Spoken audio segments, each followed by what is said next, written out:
If you got the money to spend it on Yu-Gi-Oh cards, go ahead and buy your Yu-Gi-Oh cards. Like I said, like some people can afford it. You know, some people can spend the money on a $200 card and not be broke.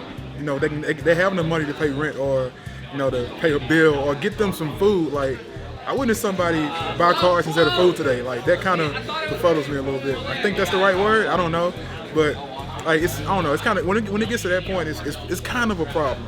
Like I did it before and I felt bad about it afterwards. So, but like if you got the money, go ahead and spend it on Yu-Gi-Oh cards. It's if it's your hobby, you're gonna spend money on it, and you're gonna want to have fun. You're gonna want to win, and pretty much the only way to win this game is to spend a little bit of money. And we all know that it's the truth that we all have to face in Yu-Gi-Oh. Like we gotta stop denying that shit. If you want to play this game at a competitive level, you have to spend money. It's simple as that. So if you got it, spend it. If you don't, stay in your lane and play. Like just still have fun with it. Like I always tell y'all, if you're not having fun with the game, you shouldn't be playing it. Like there's no point in playing it if you're not having fun with it. So I mean, it's a really hard question. I haven't spent money on the game in a long time.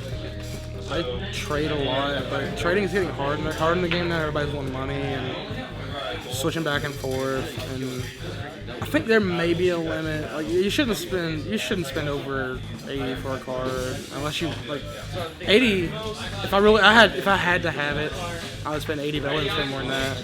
That's about it. Should be a limit. Like if you got a job for it, then go ahead on. If you don't, budget your money right, spend your money wise, break it down, buy it piece by piece, But it'll be bad if you get out of hand and spend too much and you got bills coming up whatnot. Then it's a bad idea. But to me, it's good. It's good to me because it's good. I mean, it's a hobby. You're gonna spend money and get the best card costs money. So you gotta manage your money, budget your money right, manage your money, man. That's what I think. I think to a certain extent, maybe spending too much is kind of extensive, but not as like just an average amount. Because I spend a lot of money on card games, not just Yu-Gi-Oh. But like when you're spending thousands, more like that, and you're like, because there are some people that are locals that spend a lot of money on cards, and they don't play competitively in a way. So it's like spending. I guess they may make their money back.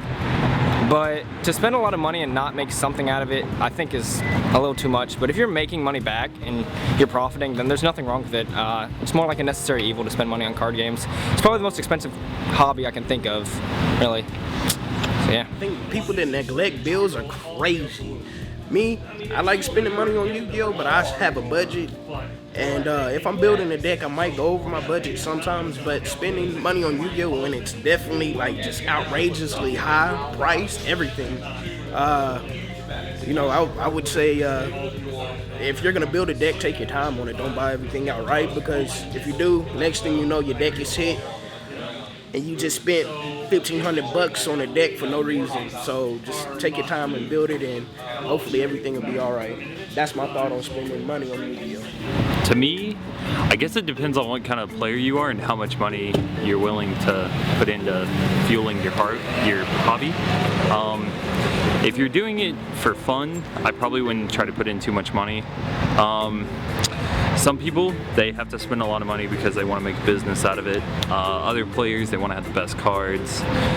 So it all depends on what you're trying to do. So for certain instances, I can definitely see spending a lot of money, especially if you want to go pro or win or do whatever. So if you got the money, spend it on what you want, as long as your bills paid. Reasonable limit, I'm gonna say 500. I wouldn't pay more than 500 for a binder, a box of hollows. So the limit 500. But if at the same time, if you got the money to buy what you want to buy, and your bills are paid, and your wife ain't gonna flip out or your girlfriend ain't gonna flip out, I'm gonna say spend it how you want to spend it. It's your money. You work for it, so you do what you want to do. I think it's okay for a little bit. I mean, there needs to be a limit. I mean, these people who go out and spend, thousands of dollars on Yu-Gi-Oh, I think it's kind of insane, I mean, there's just too many other things that are way more important than cards. I always say cash beats cards any day, because it does. I mean, like, for instance, Big Eye right now is going for about $60. I put a value on it of 40, simply because I'm not going to pay $60 for any Yu-Gi-Oh card. I think that's just asinine when I can go get a whole box for $60, anything above that, I think anything basically above $50 per card is just stupid, you know. Basically, the most I'll ever spend is like, you know, when I buy a box at a sneak or whatever, you know. So really, anything other than that is just too much. You know, you got to have your own personal limits. I mean, if you got the money, sure, go out and spend $1 million on Yu-Gi-Oh. But what's it going to get you in the long run? Congratulations, you're great at. You have all the greatest cards in Yu-Gi-Oh. You know, it's like being a winner at the Special Olympics. Win or lose, you're still a retard. You know. I think it's a trap. Yu-Gi-Oh is a trap. It's a money trap. It's like gambling. Once you spend $100, you're never gonna stop. No matter how many times you quit, how many times you say I'm done spending money, I got the best deck. What you're gonna do is you're gonna sell that best deck. You're gonna spend some more money to buy another deck. It's a trap. Once you in it forever. Yeah, that's how money works in Yu-Gi-Oh.